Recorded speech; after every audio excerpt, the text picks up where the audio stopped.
जय हिंद दोस्तों, कैसे हैं आप लोग। आई होप कि आप लोग अच्छे होंगे। तो यूपीएससी परीक्षा 2026 के मुख्य बदलाव क्या क्या हैं, तो आइए जानते हैं संघ लोक सेवा आयोग द्वारा क्या क्या बदलाव हुए हैं। तो आइए हम देखते।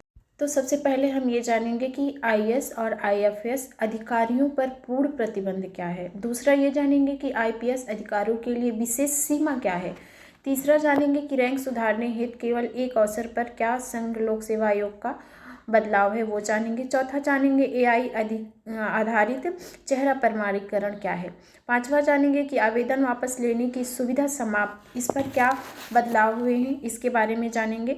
छठवां जानेंगे कि प्रमाण पत्र संबंधित कड़े नियम क्या है। और सातवां जानेंगे कि यूपीएससी प्रारंभिक परीक्षा कब होगी 2026। यदि आप वर्ष 2026 में संघ लोक सेवा आयोग यानी कि यूपीएससी की सिविल सेवा परीक्षा में सम्मिलित होने की योजना बना रहे हैं तो ये जानकारी आपके लिए अत्यंत महत्वपूर्ण है।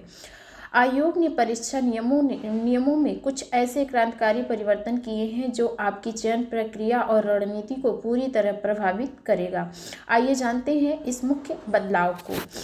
नंबर 1 है आईएएस एंड आईएफएस अधिकारियों पर पूर्ण प्रतिबंध। सबसे महत्वपूर्ण परिवर्तन उन अभ्यर्थियों के लिए है जो सेवा में चयन के पश्चात अपनी रैंक सुधारने हेतु पुनः परीक्षा देते थे।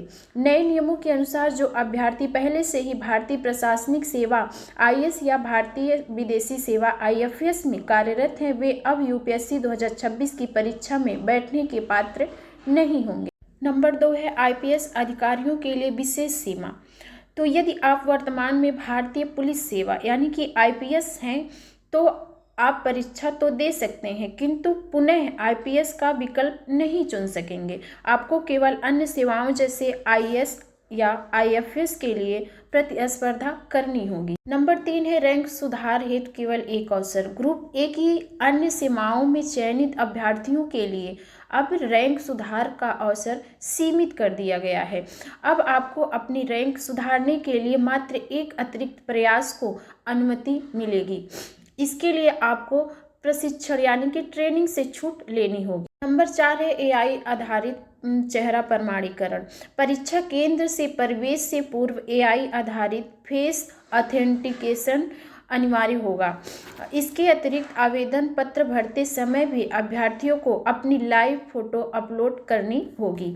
नंबर 5 है आवेदन वापस लेने की सुविधा समाप्त। यूपीएससी ने अब एप्लीकेशन विड्रॉल आवेदन वापस लेने की सुविधा को पूर्णतः समाप्त कर दिया है।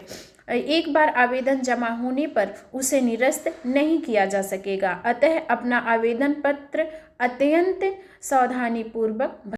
नंबर 6 है प्रमाण पत्र संबंधित कड़े नियम क्या है। तो ओबीसी एंड ईडब्ल्यूएस श्रेणी के अभ्यर्थियों के लिए प्रमाण पत्र की वैधता के नियम अब और भी कड़े हैं।